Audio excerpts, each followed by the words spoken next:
Sejam muito bem-vindos ao canal Mesa de Debates. Aqui quem está falando é o Guilherme e vamos aí dar continuidade à nossa programação, né, da semana, né, trazendo aqui os principais debates que precisam ser feitos a respeito aí da política nacional.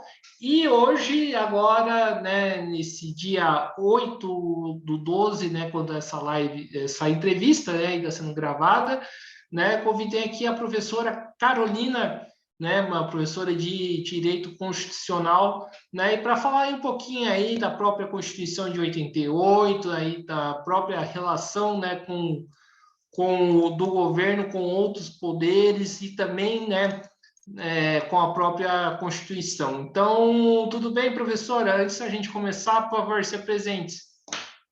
Tudo bem, Guilherme, obrigada pelo convite. Eu sou Carolina Cirilo, sou professora de Direito Constitucional e Direito Administrativo da Faculdade Nacional de Direito da Universidade Federal do Rio de Janeiro, a UFRJ. Sou também docente de elementos de Direito Constitucional na Universidade de Buenos Aires, na Argentina, e trabalho temas vinculados ao direito constitucional na América do Sul, e tenho especial apreço por discussões sobre as instituições e os poderes, as instituições de garantias dos direitos fundamentais, como são os ministérios públicos, as defensorias del pueblo, as universidades, e também a discussão a respeito da relação entre os poderes, né, os poderes constituídos, no nosso caso, poder legislativo, executivo e judiciário.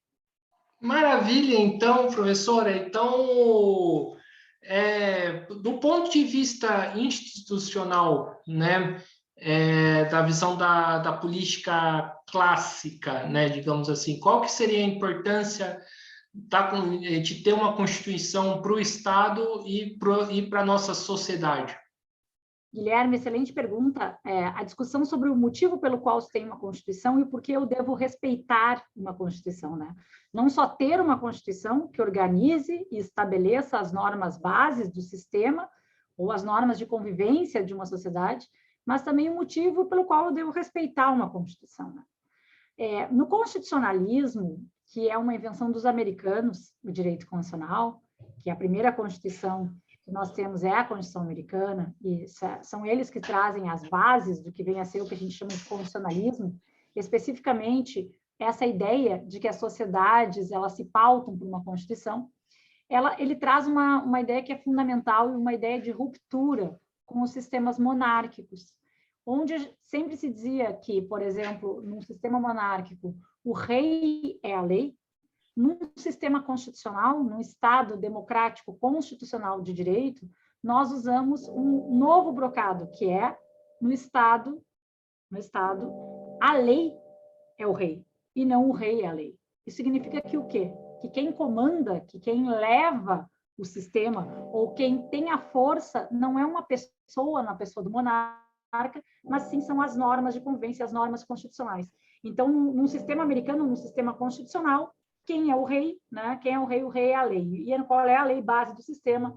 É a Constituição. A importância disso, respeito aos direitos das minorias, respeito ao direito de todos, né? Acabar com uma ideia de que existem pessoas privilegiadas em razão da sua origem, em razão do seu estabelecimento divino, mas sim que uma Constituição ela serve para organizar a vida onde todos possam ter direitos respeitados e aonde, inclusive, se limite a atuação daqueles poderes, né? E no nosso caso, uma Constituição serve para limitar mesmo os poderes através do respeito aos direitos humanos ou os direitos fundamentais, como você quiser dizer.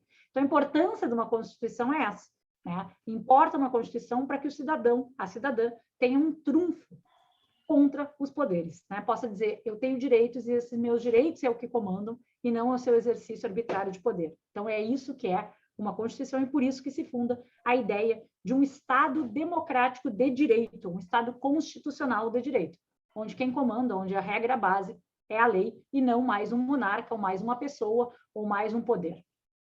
Certo.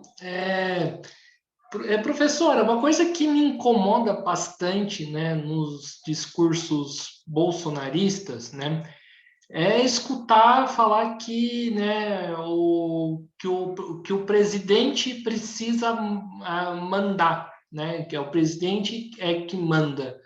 Eu queria que você falasse um pouco dessa visão que, para mim, soa, né, em todos os níveis bastante complicada.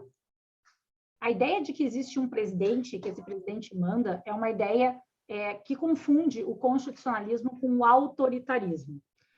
Para que, como eu falava antes, uma Constituição serve para limitar poderes, para distribuir esses poderes, para que eles sejam limitados. Então, o que acontece é que num sistema de tripartição de poderes, na forma do artigo 2º da Constituição Federal, que diz nós temos 3 poderes harmônicos e independentes entre si, existe o poder executivo, que é exercido ou tem seu chefe máximo, o presidente da República, né, que comanda a administração pública. Nós temos o poder legislativo, representado pelo Congresso Nacional, e nós temos o poder judiciário, cuja casa máxima é o Supremo Tribunal Federal. Quando eu escuto quem manda é o presidente, é uma falsa ideia de que existe um poder que se sobrepõe aos demais. Quando, na verdade, o que a nossa herança dos americanos, ou do constitucionalismo americano, que nós aplicamos na América Latina como um todo, Guilherme, principalmente no Brasil, desde a nossa primeira Constituição Republicana, de 1891, é a ideia que a gente chama do check and balance. Os poderes, eles são harmônicos e eles um controla o outro de certa forma. Então, não é o presidente quem manda, né? Quem manda é a Constituição. E o presidente, quando ele diz ele manda, ele só pode fazer aquilo que a Constituição lhe atribuiu. E o que são os poderes do presidente, se alguém tiver interesse em ler, está no artigo 84 da Constituição Federal, altamente limitado pelos poderes do poder legislativo, do Congresso, e também do poder judiciário, que é representado na casa máxima pelo Supremo Tribunal Federal. Então, os poderes, todos os poderes mandam, né? Não é o presidente que manda. O presidente não pode ser confundido com um líder autoritário que tudo pode. Não, ele pode muito, né, no nosso sistema, mas ele tem limites, e os limites estão na Constituição Federal. Então, ele manda naquilo que a Constituição estabelece que ele possa mandar. Qualquer ele manda além do que a Constituição estabelece, é exercício arbitrário de poder. Não importa que seja o Bolsonaro, não importa que seja o Lula, não importa que seja o Fernando Henrique Cardoso, os poderes do presidente, eles são aqueles que a Constituição dá, como eu dizia no início, né? No Estado constitucional de direito, o rei é a lei, né? E a lei aqui é a Constituição, e não alguém que tem voto. E é importante também dizer que não é o presidente que manda, porque o presidente ele não governa necessariamente para todos, porque a sua legitimidade, ela é uma legitimidade majoritária. Ele ganha uma eleição pela maioria. E o Estado, a sociedade, ela é composta por todos, não apenas pela maioria. Então, ele governa, ele manda, mas ele tem limite nos direitos fundamentais e no respeito ao que a Constituição determina, principalmente no respeito àqueles direitos que são para todos, não só para aqueles que elegeram aquele presidente ou aquela presidenta de ocasião. Hoje a gente pode falar de uma quebra aí dessa visão clássica e, digamos assim, tem que estar tendo do campo liberal da política? Eu vou dizer que eu acho que não, né? O que acaba acontecendo, Guilherme, é que nós não estávamos acostumados com que os outros poderes, porque 21 ou 25 anos de ditadura, onde nós tínhamos um presidente forte, que tudo governava, que podia fechar o Congresso, que podia capturar o Poder Judiciário, dá uma marca indelével na sociedade futura. E essa marca é, nós não sabemos respeitar o limite desse governante, ou nós não nos acostumamos com isso, porque nós vínhamos de uma época onde os governantes não tinham limite. O que se restabelece com a Constituição de 88 é esse pensamento clássico. Só que leva muito tempo para a gente entender, não é de uma hora por dia, de um dia para a noite, depois de termos 21 ou 25 anos de ditadura, que as pessoas se acostumam que os outros poderes, eles também têm as suas contribuições constitucionais e suas atuações. Então, o que nós sempre víamos é um Congresso Nacional e um Supremo Tribunal Federal subservientes também aos presidentes anteriores, né? Que não exerciam plenamente as suas competências. E a batalha dos poderes, como diz o Oscar Vilhena Vieira, no seu livro, tem a ver com que os outros poderes estejam exercendo plenamente as suas funções. E é normal numa democracia que isso aconteça. O que não é normal é um presidente governar sem Congresso, um presidente governar sem Supremo Tribunal Federal e sem Constituição, né? Então, não é que talvez a gente esteja tendo uma quebra da democracia liberal, mas sim os outros poderes têm se afirmado bastante a partir das suas atribuições constitucionais. Então, eu acho que essa batalha de poderes ela é mais saudável do que nociva, certo? Porque, na verdade, a divergência faz parte da política e não a 100% de convergência. A convergência de 100%, a gente quebra o paradigma constitucional liberal e estabelece aquilo que nós chamamos de populismo, que, na verdade, é uma forma de autoritarismo baseada no voto da massa, né? Que pode ser de esquerda ou pode ser de direita. Tem um belo livro da professora Karina Gouveia sobre populismos, de todos os tempos, e que ela faz muito bem essa análise. Então, não sei se houve uma quebra do paradigma liberal, acho que não. Eu acho que a gente ainda está em construção do paradigma liberal, Guilherme, e nós ainda não chegamos ainda num ponto ótimo dele, porque recém nós estamos vendo que os outros poderes importam, né?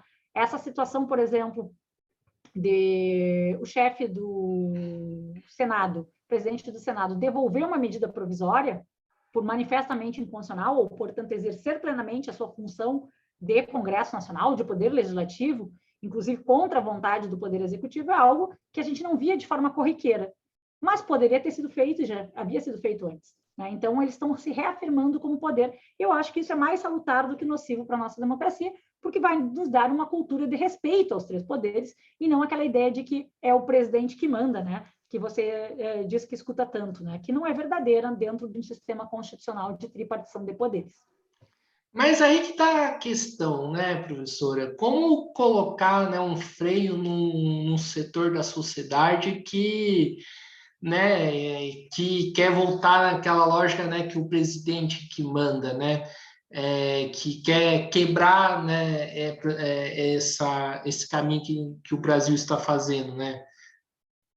Eu acho, Guilherme, que a gente ainda não construiu a democracia liberal plena, não foi só no governo Bolsonaro, né? Eu acho que nos governos anteriores também não, né? Eu acho que a gente vem em construção, vem em construção.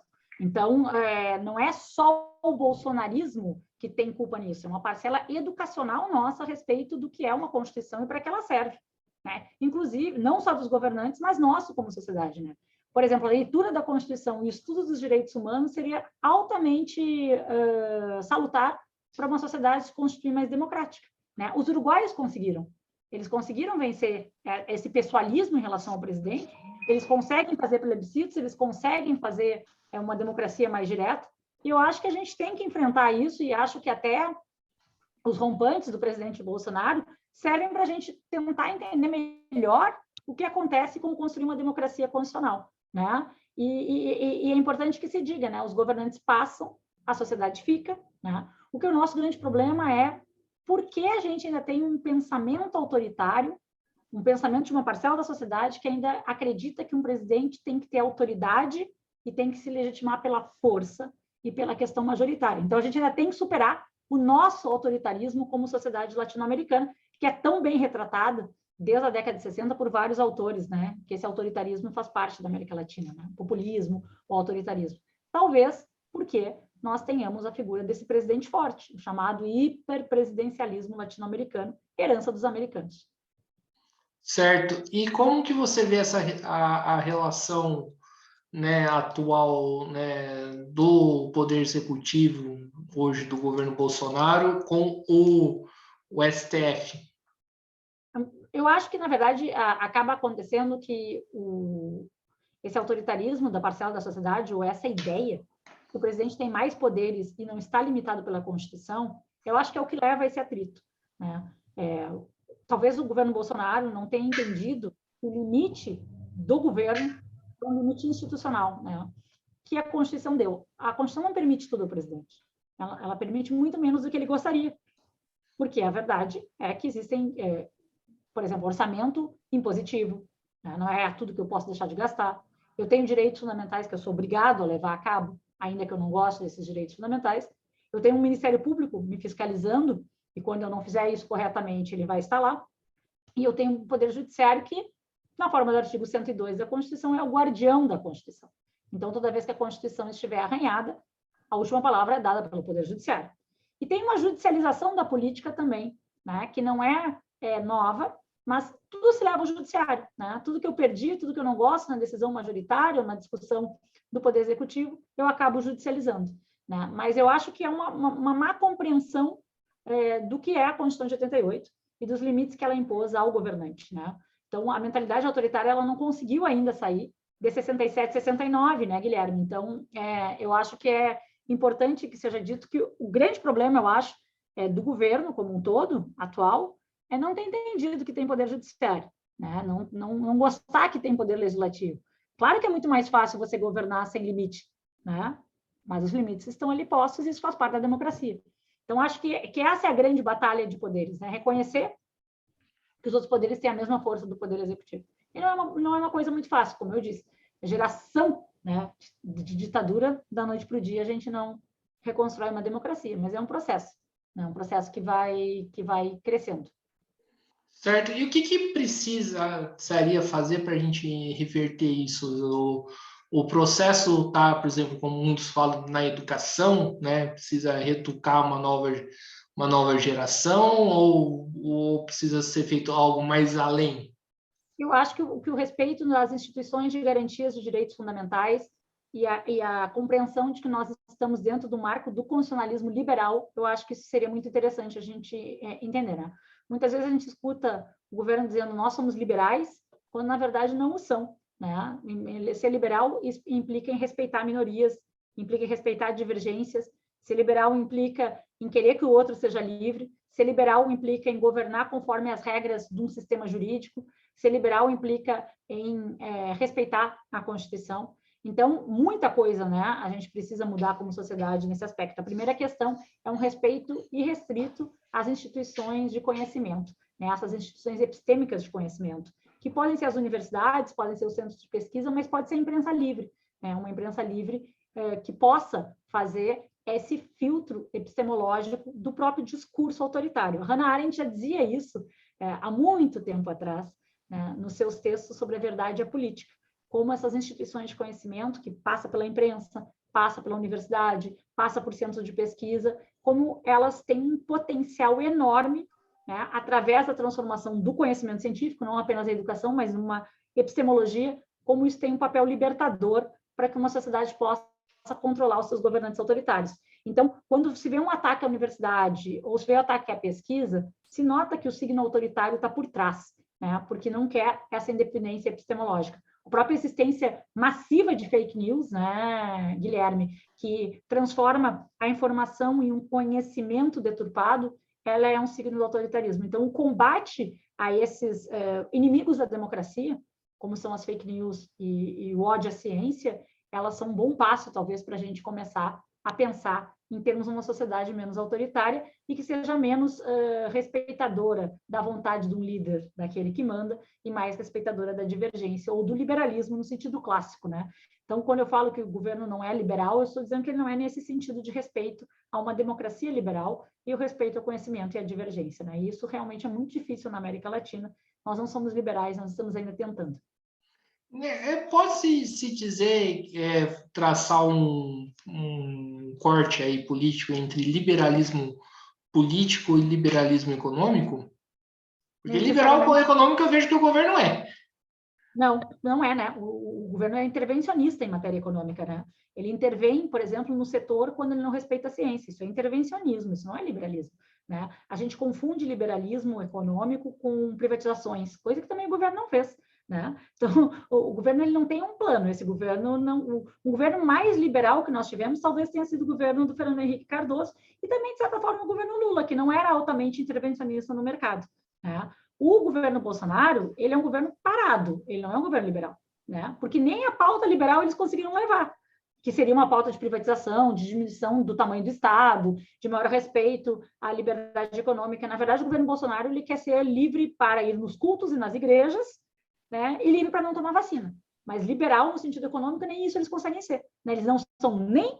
E é interessante, né, que empoderar o discurso da liberdade, dizendo não tenho liberdade...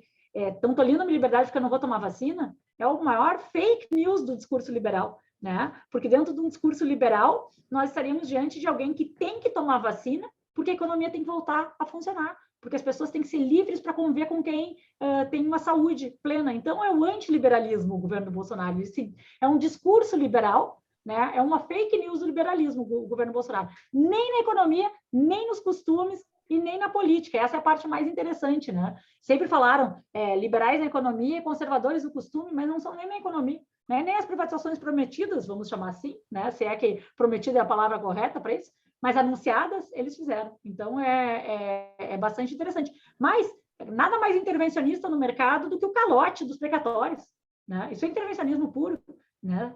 Quebra da segurança jurídica. Então, o governo Bolsonaro não tem nada de liberal, né? O governo Bolsonaro é altamente autoritário. Talvez os nossos governos mais liberais tenham sido Lula e Fernando Henrique Cardoso, que são social-democratas, na verdade, não liberais puros. Certo.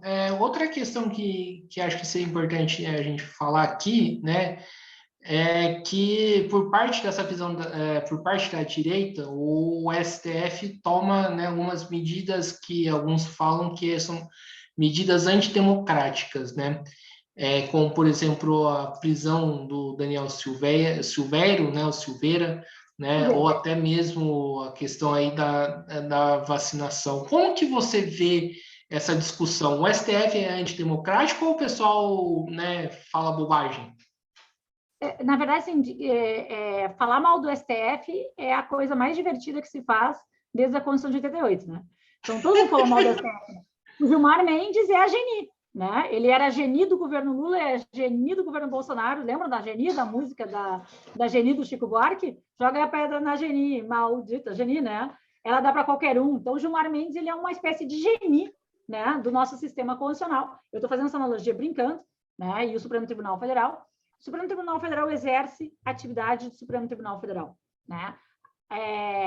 Combate a fake news, combate aos roedores da democracia, faz parte da própria ideia do Supremo Tribunal Federal. Eu não conheço a fundo o inquérito das fake news que motiva que o Alexandre de Moraes ele exerça essas intervenções que são limitadoras da liberdade, mas toda liberdade é limitada, né? Então, não existe uma liberdade absoluta num Estado onde eu preciso conviver com outras pessoas, tá? Então, os atos antidemocráticos ou questões do gênero, não me parece que o Supremo Tribunal Federal esteja sendo autoritário. Aliás, o discurso do autoritarismo do Supremo Tribunal Federal sempre aparece quando o Supremo Tribunal Federal está em desacordo com a vontade de ocasião, e está aparecendo muito, porque a vontade de ocasião deste governo é de bastante violação à Constituição. Né? Então, a possibilidade, por exemplo, de controle sanitário por parte dos governantes municipais, estaduais, é um avanço do Supremo Tribunal Federal naquilo que doutrinariamente a gente sempre chamou de federalismo cooperativo. Né? Então, nós temos um Estado que é uma federação, nós temos poderes pulverizados, então o conflito que está é porque o STF não está com a pauta de ocasião, mas sempre aconteceu, né? E o STF também não está fazendo nada demais. O Supremo Tribunal Federal, o ministro não fica sentado lá esperando, vou governar o Brasil, o que eu vou fazer no Brasil? Não, eles atuam por demanda, né? Alguém bate na porta do Supremo Tribunal Federal, né? E é o que acaba acontecendo. Então, acho que nós temos um bom Supremo Tribunal Federal como um todo, como instituição. Podemos fazer críticas pontuais a decisões judiciais, e isso é salutar na democracia, porque nenhum dos poderes pode estar livre de ser criticado, né? Vários advogados criticam, por exemplo, o inquérito da fake news, dizendo que não tem acesso aos autos, né? Que não pode defender os seus clientes. Bom, isso não é democrático, né? Então, isso precisa melhorar, mas são questões pontuais, não que o Supremo Tribunal Federal seja o antro da contra-democracia, né? Reitero, estão entendendo democracia como respeito ao voto majoritário, só que isso não é democracia em sentido liberal, né? Democracia liberal é aquela democracia que se pauta pela império da lei, pelo rule of law, pela Constituição como forma e limitação dos poderes. Então, democracia não é plebiscito, ganhar voto, né? Voto majoritário. Isso não é democracia, né? Isso é autoritarismo, isso é populismo, é qualquer outra coisa, mas não é democracia. Certo.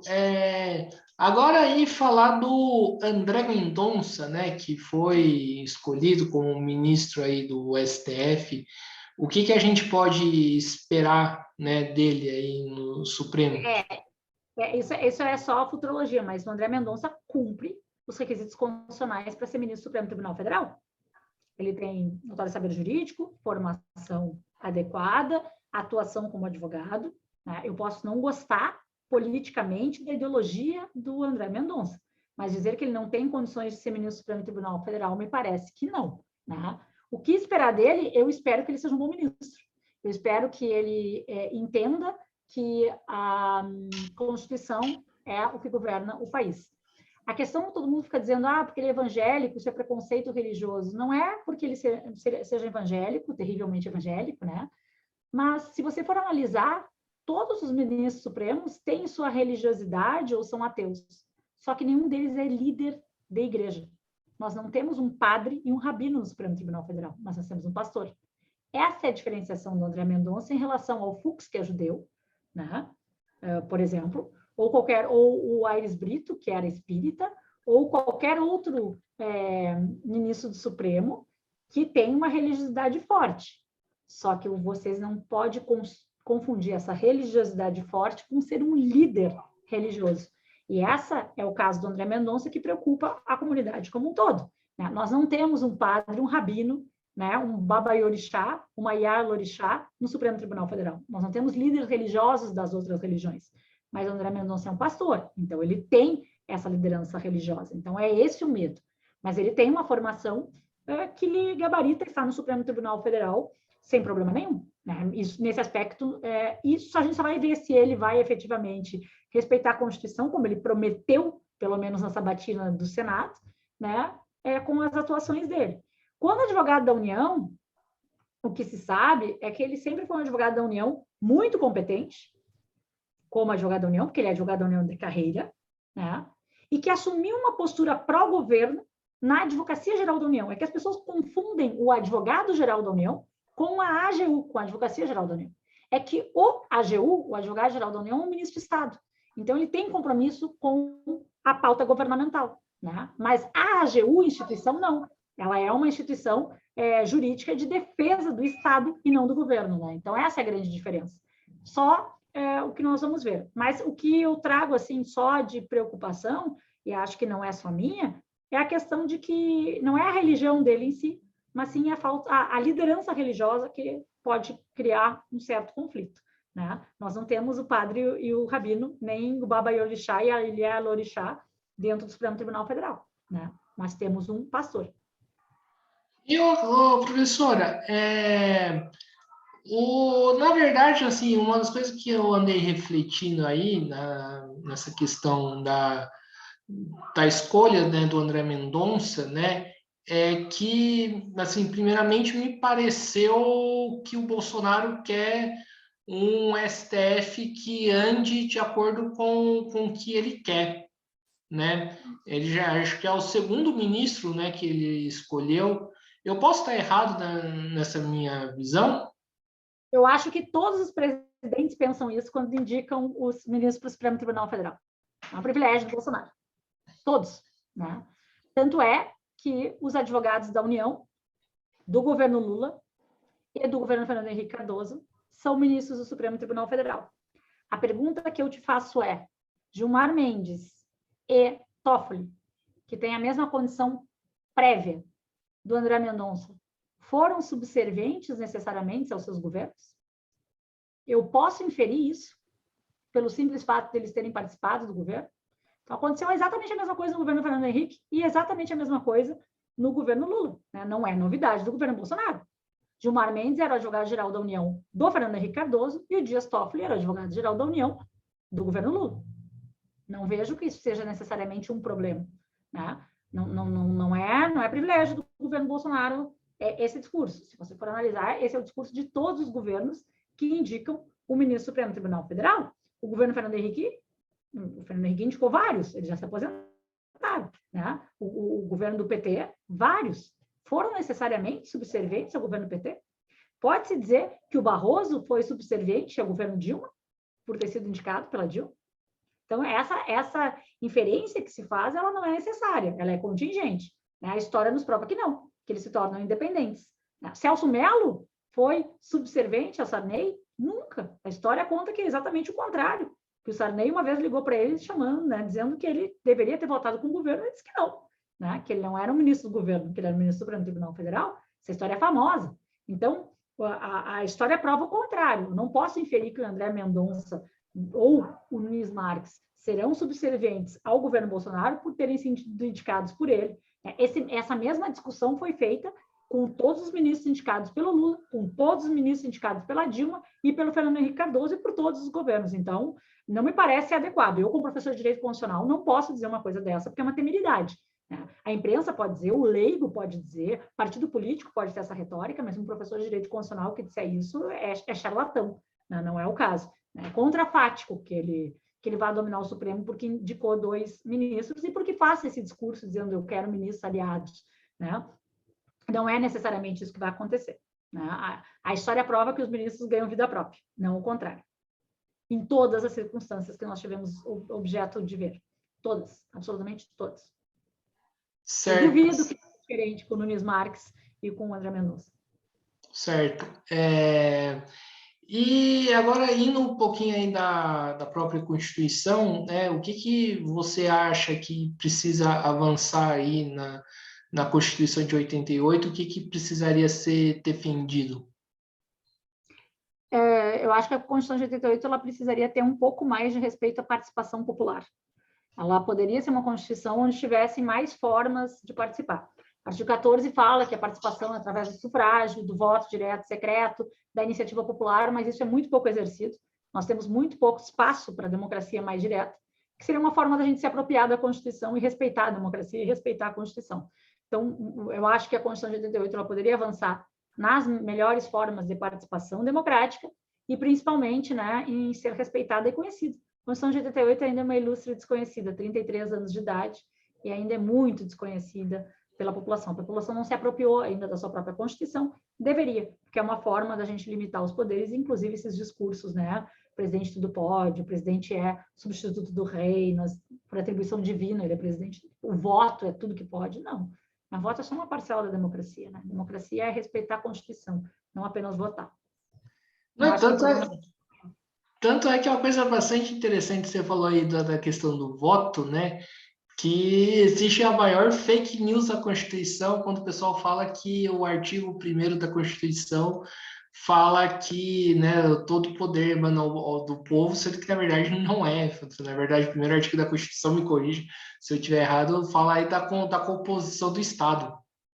Não, o artigo 1º da Constituição, o parágrafo 1º fala assim, todo perdão, é mais engraçada a fake news, né? Mas é o parágrafo 1º do artigo 1º.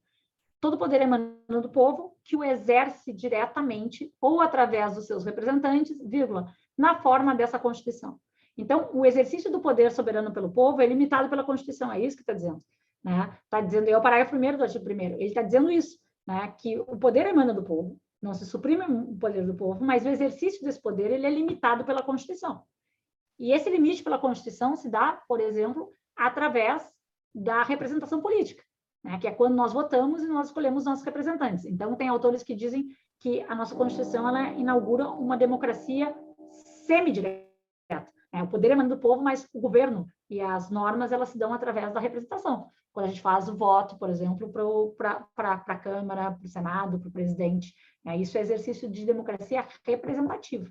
Né? Então, emana do povo, mas que exerce através dos representantes na forma da Constituição. A Constituição fala como é que os representantes eles vão representar e como se limita esse poder do povo. Né? O poder do povo não é tudo que pode. O povo não poderia chegar e dizer vamos fazer um plebiscito para saber se vamos fazer a pena de morte dos acusados na Boate Kiss, por exemplo.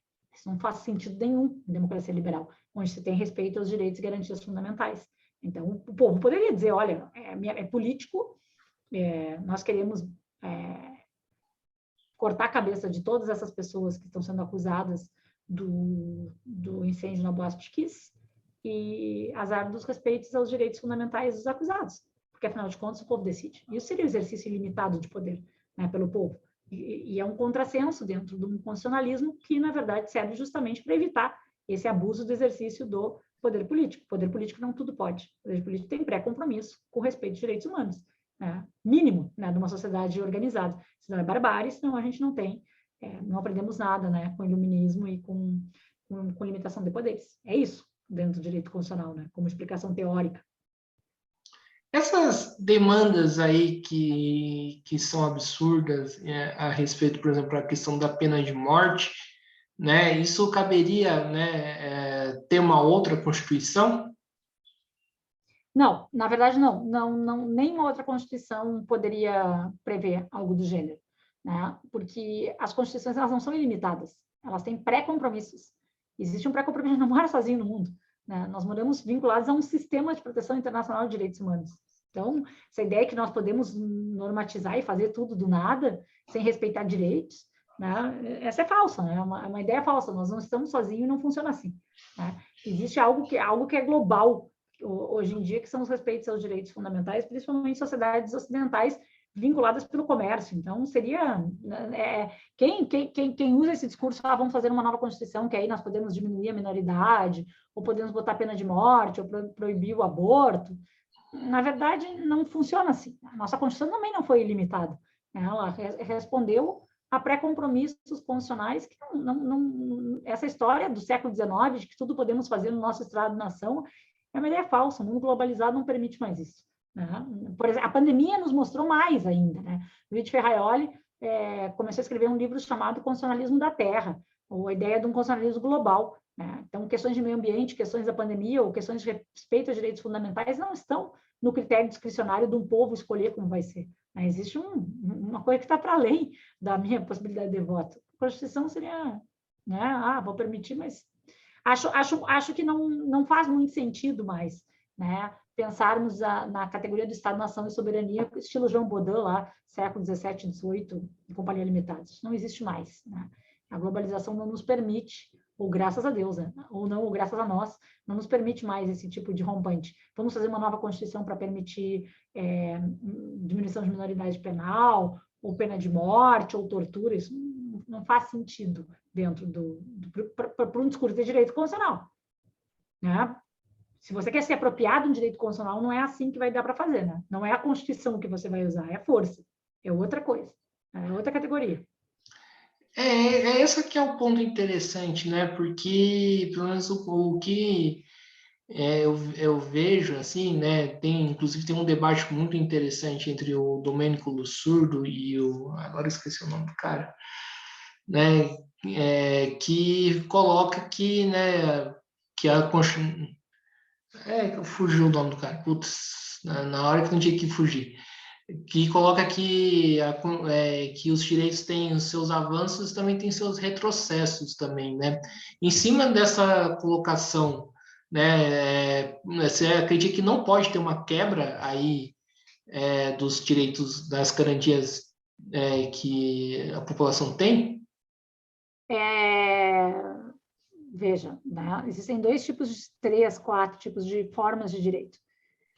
Existem direitos que estão vinculados à liberdade, propriedade, são direitos negativos, são direitos de restrição. Existem direitos sociais, que são direitos que são produtivos. Existem direitos de participação. Em relação aos primeiros, é muito pouco provável que isso aconteça, né? Os direitos vinculados à liberdade estrita, eles não vão ser objeto de uma nova Constituição de sua restrição, né? Essa ideia de que o Estado pode me matar, essa ideia de que o Estado pode me torturar, essa ideia de Estado forte, ela é abandonada no século XXI, essa ideia não tem mais sentido. Agora, direitos sociais, sobre que limite vai a sua saúde, seu benefício de saúde, que limite vai a sua aposentadoria, ou quais são as garantias trabalhistas, esses direitos, eles sofrem retrocesso, e eles são retrocessos econômicos também, né? Porque esses direitos, eles são socioculturais e são econômicos, dependem de bens, né? E direitos que dependem de bens, eles dependem de contingências estatais também, né? Depende de impostos, por exemplo, né? Depende de arrecadação, depende de distribuição. Esses várias vezes entram em retrocesso, justamente quando falha no sentido de onde vem, no mundo capitalista, esse dinheiro, né? O dinheiro não dá em árvore, né? Você vai ter que aumentar a tributação para expandir direitos, você vai ter que restringir mais liberdades, e aí é que os direitos entram em retrocesso, né? Mas direitos vinculados à liberdade individual, que são direitos, vamos dizer assim, mais fortes no sentido de tempo, e que não estão limitados a essa contingência, é muito pouco provável que eles entrem em retrocesso. Assim espera dentro de uma visão constitucionalista, né? Agora, se você tiver uma visão de quebra do paradigma de que o Estado tem o monopólio da força e ele usa para limitar esses direitos, né, para limitar essas funções ou essas violações de direitos, aí você vai estar falando de outra coisa, não está falando de direito constitucional, né? Você vai estar falando de uso de força, você está falando de guerra, né? E mesmo guerra, existem o direito humanitário, que é o direito da guerra, ele também, né, ele esses interditos, né, para retrocesso. Agora, direitos de cunho social, sim, eles estão em constante avanço, retrocesso, avanço, retrocesso, avanço, retrocesso, porque eles dependem de questões mais circunstanciais, que são questões econômicas, né? Mais ou menos tempo para aposentadoria, mais ou menos direitos trabalhistas, mais ou menos jornada de trabalho, férias, essas coisas sim, né, entram. Certo. E, e em relação, né, uma das críticas que eu vejo muitas das pessoas falarem é a questão, né, falando do STF, de limitar o poder do STF, né? Você acredita que esse é o caso? O STF tem que ter poder ilimitado ou não? Mas o STF tem poder ilimitado, não tem poder ilimitado. O STF é muito limitado, né, pela Constituição Federal, tal como é o Poder Executivo, tal como é o Poder Legislativo, eles são limitados, né? Agora, existe uma norma no artigo 5º que diz que nenhuma lesão ou ameaça de lesão a direito será excluído da apreciação do Poder Judiciário. Então, isso é uma garantia, isso é um direito fundamental. Toda vez que tiver uma violação de direitos, o Judiciário vai ser chamado. E quando essa violação de direitos estiver na competência do Poder do Supremo Tribunal Federal, vai ser lá. Né? Não está errado, é assim em todos os lugares do mundo. Né? Isso também é uma herança dos americanos, que a gente chama de judicial review, né? A possibilidade de a revisão judicial da violação de direitos. Numa Constituição que tem muitos direitos, né? Obviamente é muito mais fácil que a gente tenha mais uma forma, né, Guilherme, de achar que está exercendo muito poder, mas não é. Né? O Supremo Tribunal Federal também é super limitado. Claro, tem aquelas ideias, por exemplo, vamos diminuir a aposentadoria, né? Vamos pegar, em vez de 75 anos, vamos fazer uma PEC para que eles se aposentem em 70 anos, assim eu posso nomear mais da minha confiança. Isso não vai dar certo, primeiro porque é direito adquirido deles, que já estão lá, ficarem até 75 anos, né? Então, para os novos, quem sabe, ok, muda a idade para quem vem a partir de agora, mas quem já está lá, não, né? Porque não pode haver retrocesso de direitos nesse sentido. Você não pode usar a Constituição, você não pode usar uma emenda constitucional para violar direito adquirido. Então, né, também é discurso político e sem nada de consonância com a realidade, né? Por exemplo, constitucional, né? Agora, para a gente finalizar o nosso papo, né? Falar um pouco aí a respeito da CPI da Covid, né? Que tem sido, né? Acho que todo mundo aí acompanhou, né, a CPI, né? O que a gente pode extrair desses trabalhos que foram feitos pelo Senado, né? O que a gente pode considerar como crime, o que essas discussões atingiram, né, garantias constitucionais, o que a gente pode concluir sobre isso? Em relação a crimes políticos, que a gente chama, que levam ao impeachment, né, eles têm um componente vinculado, talvez, né, o pôr a saúde em risco. Eu acho que a questão da Covaxin, certo, Guilherme? A questão da negociata da Covaxin é o ponto criminoso do que foi apurado na CPI. Não é discurso, não é fala, mas sim aquela questão vinculada à compra das vacinas da Covaxin, aquilo sim é o que a gente pode esperar que pode ter havido crime, né? Seja crime de responsabilidade, seja crime comum. Ali eu acho que a gente tem graves violações de direitos, né? A condução da política da pandemia também, questões discursivas, eles são muito mais apropriáveis políticos. O crime de responsabilidade, que é o crime que leva ao impeachment, ele tem um componente político. Já analisava bem isso o Paulo Brossard, né? Mas eu acho, Guilherme, que da questão que foi apurada, e foi muito bem apurada na CPI, da Covaxin merece uma atenção especial do Ministério Público, que vai fazer a análise para eventual denúncia a respeito de um crime comum, e também vinculado a crimes de responsabilidade na forma da lei do impeachment. Então, eu acho que é ali que a CPI conseguiu mostrar, né, aquela corrupção da Covaxin, aquela ideia de que não foi que não aconteceu, é falsa, houve sim ali corrupção, né? Ali sim eu acho que temos um forte indício de ocorrência de crimes. Seja crime de responsabilidade, que leva à destituição de mandato do presidente, dos ministros, seja crime comum também, a ser apurado pelo Ministério Público Federal, como está sendo, né? Ao que tudo indica. Então, é possível aí falar de impeachment? Sim, mas ele tem um componente político, né, muito grande. Já tem muitos pedidos de impeachment, né, em relação ao presidente da República, mas o componente político dele ser admitido como impeachment. E aí nossa história prova que o impeachment ele é quase utilizado como um recall parlamentário, né? Então, tanto no caso de Dilma como no caso Collor, que são os nossos impeachments pós-Constituição de 88, havia uma prévia perda de sustentabilidade política dos dois governos junto ao Congresso Nacional, né? E é o que levou ao impeachment, não foram crimes, né? Nenhum dos dois. Com certeza a Dilma não cometeu crime de pedalada, e com certeza o Collor também não cometeu crime.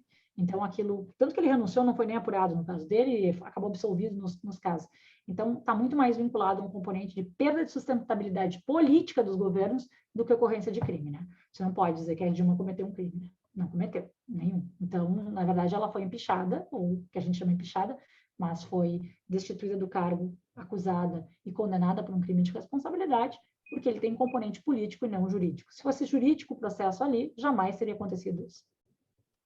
Maravilha, isso aí dá tema, inclusive, para outra discussão, né? Senão, se eu Uma coisa fosse... muito boa, é uma discussão muito boa. Por que a gente tem o impeachment e por que a gente usa ele dessa forma, né, Guilherme? Então, poderia se conversar com algum cientista político que talvez melhore a ideia da coalizão num sistema presidencialista, algo que tu deverias explorar aí.